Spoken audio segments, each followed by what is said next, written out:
Good afternoon.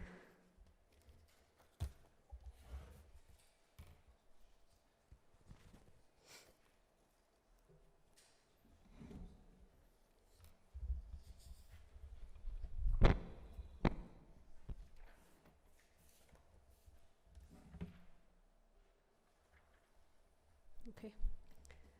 Once again, good afternoon on behalf of the Office of the Prime Minister for a briefing update on two issues currently on humanitarian operations that are being undertaken and rebuilding efforts within the Tigray region, as well as legal related issues in the Tigray region. And on the elections, I have here with me the Attorney General, Dr. Gedion Timothewos, who would also be providing you with a briefing current situation update. To begin, I will start with the preliminary statement and provide you with the details. On Tigray, the government of Ethiopia's law enforcement mission in the Tigray region, which commenced in November 2020, has notably garnered global attention. The suffering of Ethiopians who are victims of a situation that is not of their choosing is a source of pain for all Ethiopians and for the government. Over the course of the past months, there have been various efforts on the part of the government to assuage the pain and suffering of its own citizens in the region. While these efforts may have been marred by various challenges given the complex nature of any armed engagement, these efforts nevertheless have been underway and centered on enabling the return of normalcy for our people within the Tigray region. The aspirations of this administration to enable a life of dignity for its citizens over the course of the past 3 years has often been hijacked by agents of instability and their accomplices. The situation in Tigray is no different. A conflict provoked by a belligerent and now outlawed criminal enterprise has initiated endless suffering for the people of the region in whose name it continues to trade. While revisiting the incidents of November 4, 2020 that precipitated a federal government intervention may be viewed as a repetition, the global community has failed to come to terms with a number of glaringly apparent facts, which I would like to draw your attention to once again. Number one, the criminal enterprise's 3-decade abuse of power, state capture, bottomless corruption, and gross human rights violations committed against the nations and nationalities of the country, particularly ethnic Somalis, Amharas, Oromos, Anwaks, and many other groups without any external intervention. Number two, the disdain shown by the criminal enterprise towards numerous attempts to dialogue initiated by the federal government and many other independent actors, which have all been thwarted over the past 3 years. Number three, the warmongering narrative and overt belligerence exhibited by the criminal enterprise for several months preceding their attacks on the northern command of the Ethiopian National Defense Force. War is our traditional dance has been a commonly stated theme of the terrorist group. Number four, the public confession of a preemptive attack on the North Command of the National Defense Force by a regional irregular force which constitutes an act of war on the state and people of Ethiopia, which warranted a response. Number five, the continued belligerence of fragments of the criminal enterprise, despite several calls by the federal government over the past months for them to surrender peacefully and lay down their arms with a guarantee of amnesty and support to return to life. Number six, the continued attacks on humanitarian convoys by fragments of the criminal enterprise that are blocking assistance meant for the very people in whose name they are trading. Number seven, the misguided, well-financed, and lobby firm-supported disinformation campaigns and false narratives lodged by sympathizers of the criminal enterprise outside of Ethiopia. Number eight, the utilization of looted national wealth illegally siphoned off into offshore accounts being used to finance disinformation campaigns and destabilizing activities, while the people of Tigray in whose name they trade have yet to receive a drop of financial and humanitarian support from these communities abroad. Number nine, the establishment and active operation of a constitutionally mandated provisional administration whose members continue to be assassinated by the criminal enterprise for merely serving the people of Tigray under a new mandate. And finally, number 10, the recent designation of the TPLF as a terrorist organization by the House of People's Representatives in a process adhering to the constitutional process of the country. These 10 facts are often deliberately overlooked, omitted, and disregarded by various entities who may have another agenda that has less to do with the well-being of our people in the Tigray region, but rather with other vested interests.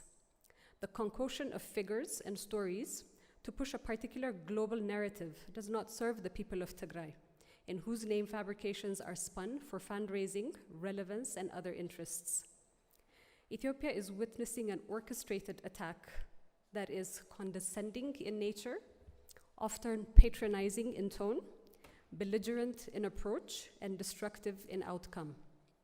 It is disingenuous to hijack the suffering of ordinary citizens for other goals. Compassion, upholding human rights, maintaining rule of law are values and principles entrenched in our cultural fabric and heritage as Ethiopians.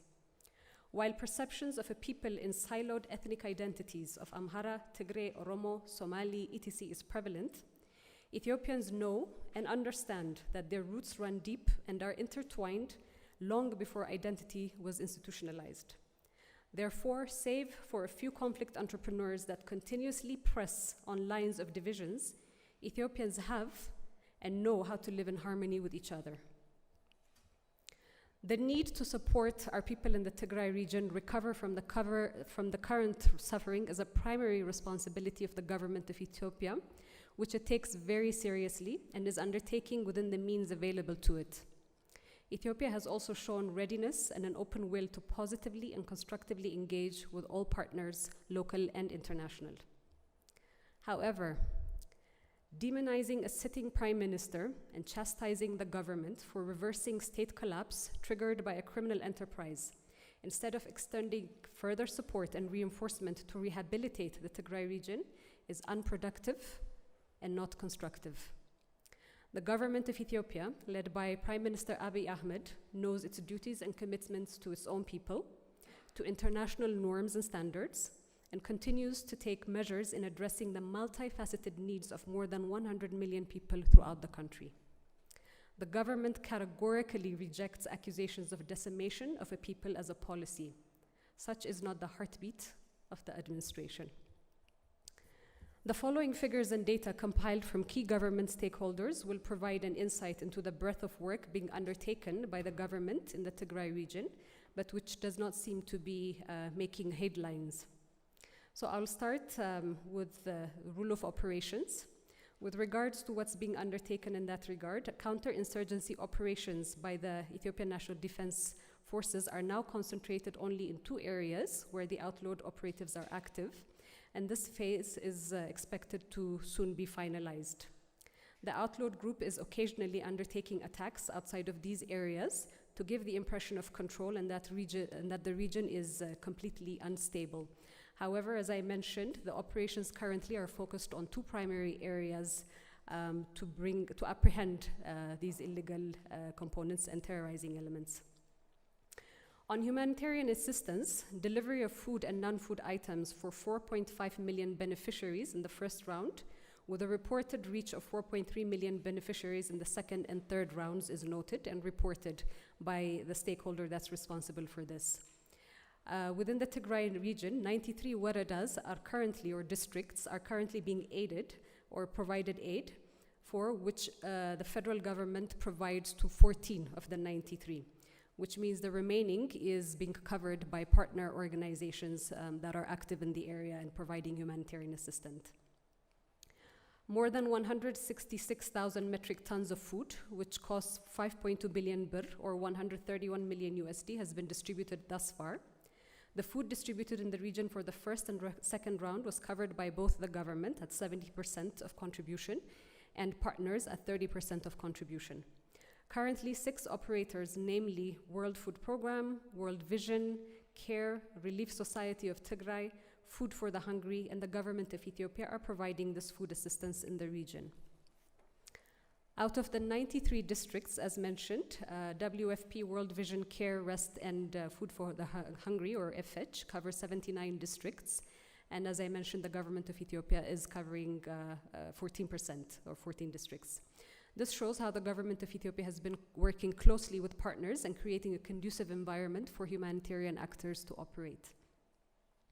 With this continued provision of food assistance, the global claims of hunger being used as a weapon of war are baseless and politically motivated. More than 79,000 emergency shelter and non-food item kits, including 41 rub holes, which is estimated to be more than 638 million birr, or 16 million USD, has been supplied to cover the needs of more than or close to 400,000 IDPs. However, there is a significant gap in non-food items, which partners are covering only at 30% of the total requirements. So this is one gap that needs to be sufficiently addressed in catering to the needs of people affected by the conflict.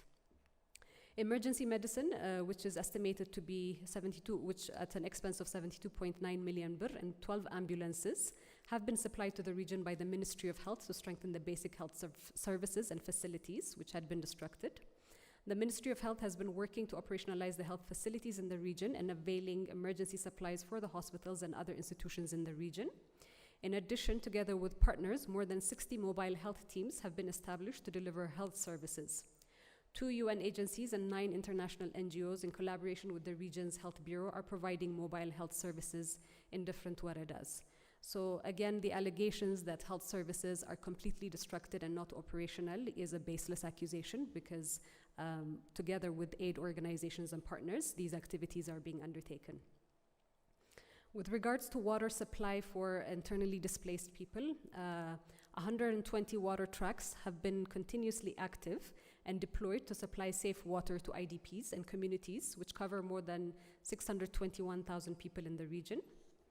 The Ministry of Agriculture, considering that the planting season is also upon us, and ensuring that farmers are reintegrated back into their farming activities, the Ministry of Agriculture has allocated more than 10 million birr to strengthen the regional agriculture and natural resource bureaus. Per reports provided, a total of 537,728 quintals of fertilizers have been made available thus far and have been dispatched to warehouses within the region. 3,440 quintals of seeds have also been purchased and transported to the region, with partners allocating around birr 72 million for livestock restocking as well. In terms of education, the Ministry of Education has allocated 95 million birr to the reopening of schools. Ministry of Education has also dispatched 1 million face masks to the region and installing hand washing facilities in up to 58 schools to provide and to promote COVID-19 protocols with the coordination of the education clusters in the region. Refugees in the region have been also one of the key priorities of the government to maintain their safety and security, and for the continuous food and non-food supplies to be available. In refugee camps where access and issues related with safety and security are a concern, the government has also taken immediate action by relocating and maintaining basic humanitarian services within the new locations. To say a little bit with regards to coordination mechanisms that have been put in place between the federal government and partners, currently the government and its partners are working closely based on the agreement which was signed on November 29, 2020, which stipulate terms of agreement related to access, coordination, and humanitarian assistance. To boost safe, efficient, and effective delivery of humanitarian assistance, an emergency coordination center, ECC, has been established in Mekelle for some months now. And this ECC, or Emergency Coordination Center, is comprised of relevant line ministries, regional bureaus, UN agencies, bilaterals, and international NGOs. This ECC is mandated to address immediate food and non-food needs in best organized and coordinated manner. Similarly, there has been also structures that have been put in place to cascade the services that the ECC is providing in a 4-layer emergency coordination system at the regional, zonal, warada, and food distribution points. Just to reiterate, as part of this coordination mechanism and in efforts to align with partners and also hear their side of what needs to be fulfilled, a very useful